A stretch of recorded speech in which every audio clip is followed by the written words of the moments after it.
नमस्कार, मैं प्रवीण गौतम और आप देख रहे पब्लिक मीटर। दोस्तों, वीडियो में इस बात का विश्लेषण करेंगे कि अमित शाह ने अपनी रैली में अपने भाषण में क्या भारी ब्लंडर कर दिया।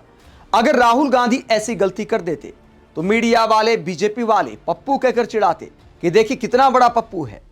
तो अमित शाह के बारे में क्या कहा जाएगा?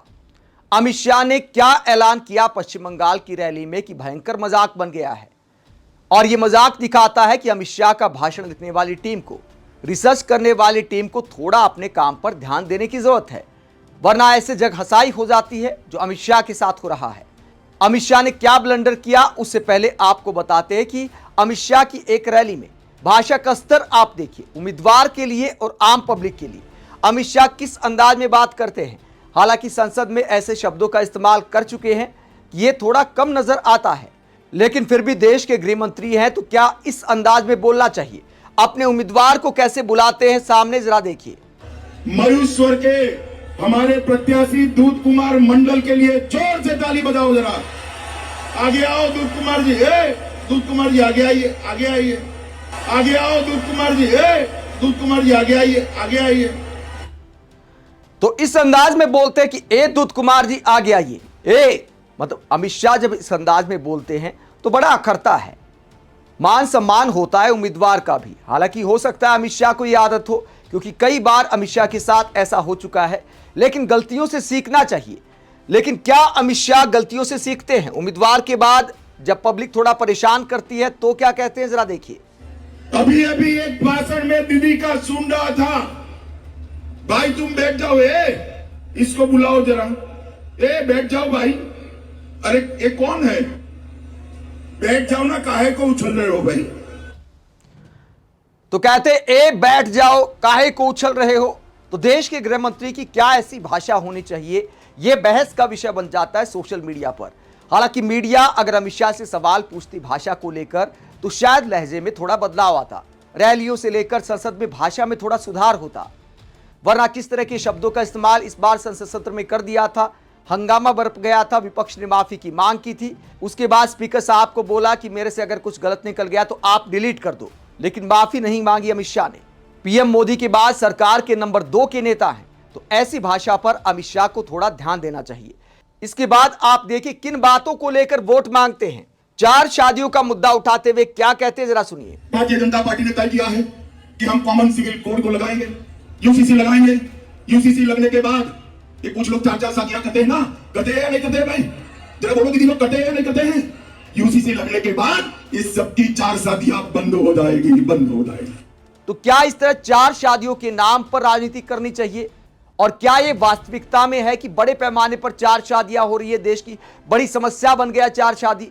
तो इस तरह के बयान दिखाते हैं कि जनता को एकदम दिमाग से पैदल समझ लिया गया है। तो ऐसे बयान देने की बजाय थोड़ा रिसर्च करके अमित शाह को भाषण देने चाहिए।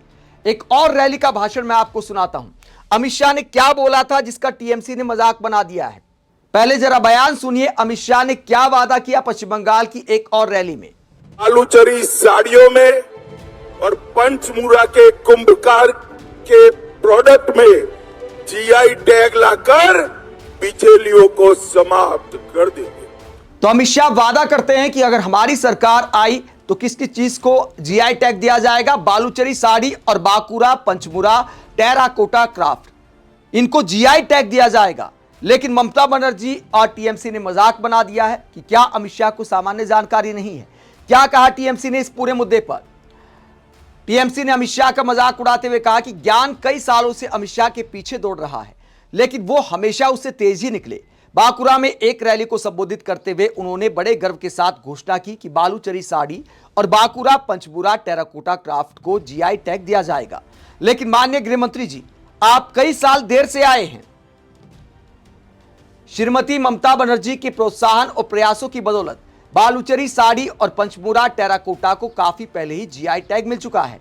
जितना अधिक अमित शाह बंगाल में बोलते हैं उतना ही वो खुद को शर्मिंदा करते हैं। अब समय खत्म हो चुका है, अपना सामान पैक कीजिए और दिल्ली वापस आइए।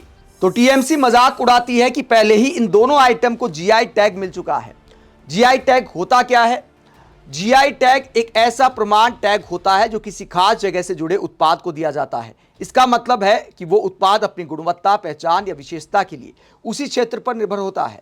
भारत में जीआई टैग देने का काम जियोग्राफिकल इंडिकेशंस रजिस्ट्री करता है, जो चेन्नई में है। अगर कोई चीज खास जगह के कारण मशहूर है तो उसे जीआई टैग मिलता है। उदाहरण है दार्जिलिंग टी, बनारसी साड़ी, अल्फांसो आम जो है महाराष्ट्र का, उसे भी जीआई टैग मिला हुआ है। जीआई टैग के फायदे ये होते हैं कि असली उत्पाद की पहचान होता है। जीआई टैग से पता चलता है कि उत्पाद असली है, नकली नहीं। कोई भी दूसरे इलाके का व्यक्ति उस नाम से सामान नहीं बेच सकता। स्थानीय लोगों को फायदा होता है। उस क्षेत्र के कारीगरों, किसानों और व्यापारियों को सीधा लाभ मिलता है। जीआई टैग मिलने से उत्पाद की पहचान दुनिया भर में बढ़ती है और इसके अलावा कीमत भी अच्छी मिलती है जब जीआई टैग मिल जाता है। तो ये जीआई टैग के फायदे हैं। तो अमित शाह ने जीआई टैग को लेकर जनता के फायदे की बात तो की, लेकिन बहुत देर से बात की। पहले ही ये काम हो चुका है, तो अब इसकी घोषणा करने का आखिरकार औचित्य क्या है? अमित शाह के जीआई टैग वाले बयान को लेकर टीएमसी ने जो खुलासा किया, उसके सबूत आपको दिखा देते हैं। अमित शाह ने साल 2026 में जिस बालूचरी साड़ी को जीआई टैग दिलाने की बात की, अगर आप ipindia.gov.in पर जाएंगे, जो कि आधिकारिक वेबसाइट है, वहां पर ये पूरी जानकारी आपको मिल जाएगी कि बालूचरी साड़ी को साल 2011 से ही जीआई टैग मिला हुआ है। 11/8/2011 को जीआई टैग मिल गया था बालूचरी साड़ी को। इसके अलावा 31/5/2029 तक ये जीआई टैग मिला हुआ है। हैंडीक्राफ्ट कैटेगरी में मिला हुआ है और आप जियोग्राफिकल एरिया देख सकते हैं, पश्चिम बंगाल। अमित शाह ने जिस दूसरे आइटम की बात की, बांकुरा पंचमुरा टेराकोटा क्राफ्ट, इसको भी जीआई टैग बहुत साल पहले से मिला हुआ है। आप देख सकते हैं डेट ऑफ फाइलिंग 23/9/2013। किस कैटेगरी में मिला है? हैंडीक्राफ्ट्स में। और जियोग्राफिकल एरिया इसका भी पश्चिम बंगाल है।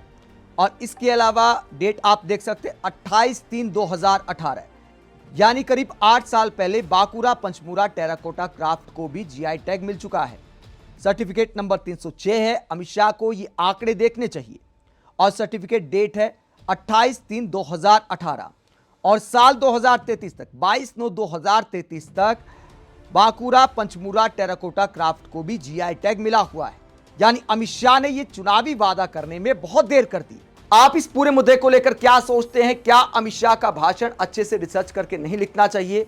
क्या आप इस पूरे मुद्दे को लेकर क्या सोचते हैं? क्या अमित शाह का भाषण अच्छे से रिसर्च करके नहीं लिखना चाहिए?